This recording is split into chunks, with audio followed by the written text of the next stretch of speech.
वालेकुम। आज 12 अक्टूबर 2023 है। 12 अक्टूबर को वर्ल्ड आर्थराइटिस डे के नाम से भी जाना जाता है।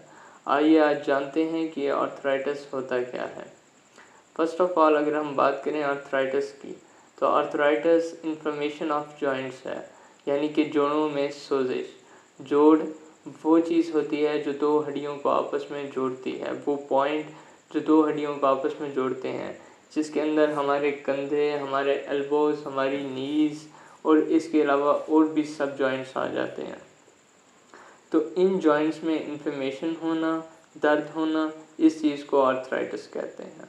सबसे पहले अगर हम बात करें इसकी टाइप्स की, तो इसकी दो मेन टाइप्स हैं, ऑस्टियोआर्थराइटिस और रूमेटॉइड आर्थराइटिस। इसके अलावा भी बहुत सी टाइप्स हैं, जैसे एक्यूट गाउट, उसके अलावा चाइल्डहुड आर्थराइटिस, रिएक्टिव आर्थराइटिस।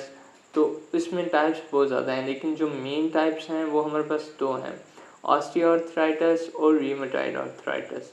उसके अलावा अगर हम चलें इसके कॉजेज़ की तरफ, तो जो सबसे फर्स्ट अगर हम बात करें तो इसका जो मेन कॉज आ जाता है वो एज है, यानी कि जितनी हमारी कम्युनिटी है उसमें देखा जाता है कि एज जिस तरह बढ़ती जाती है तो इसकी चांसेस बढ़ते जाते हैं, यानी कि ये एजेड लोगों में बहुत ज़्यादा होता है बनिस्बत जवान लोगों के या बच्चों के। उसके अलावा ये आपकी जनरेशन्स में भी ट्रैवल करता है, यानी कि जेनेटिक भी हो सकता है। आपके ख़ानदान में, आपके एंसेस्टर्स में अगर किसी बंदे को ये प्रॉब्लम है तो आपको भी हो सकती है। नेक्स्ट अगर हम बात करें तो ये चीज़ हमारी मेल और फीमेल में भी मुख्तलिफ है, यानी मेल्स को इसके होने के चांसेस बहुत कम होते हैं, जबकि फीमेल्स को आर्थराइटिस होने के चांसेस बहुत ज़्यादा होते हैं।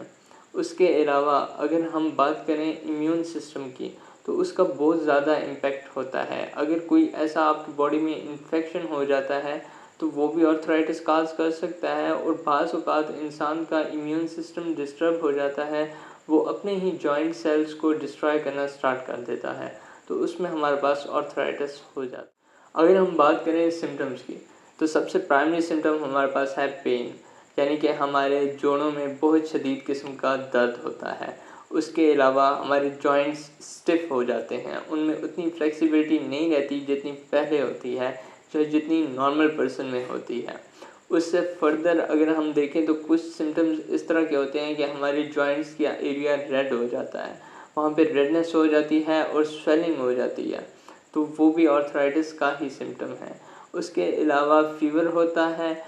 फीवर बहुत कम केसेस में होता है, लेकिन फिर भी वो आर्थराइटिस के सिम्टम्स में इंक्लूड किया जाता है। अब अगर हम चलें इसके ट्रीटमेंट की तरफ, तो ऑब्वियसली डॉक्टर्स ही ट्रीटमेंट करते हैं। तो सबसे प्राइमरी ट्रीटमेंट जो डॉक्टर्स की तरफ से होता है वो मेडिकेशन होती है। मेडिकेशन में हमारे पास टैबलेट ब्रिक्सिन आ जाती है, या ऐसी टैबलेट्स देते हैं जो एंटी इन्फ्लेमेटरी हों और पेन किल कर सकें, यानी पेन किलर्स और एंटी इन्फ्लेमेटरी इस तरह की टैबलेट्स देते हैं।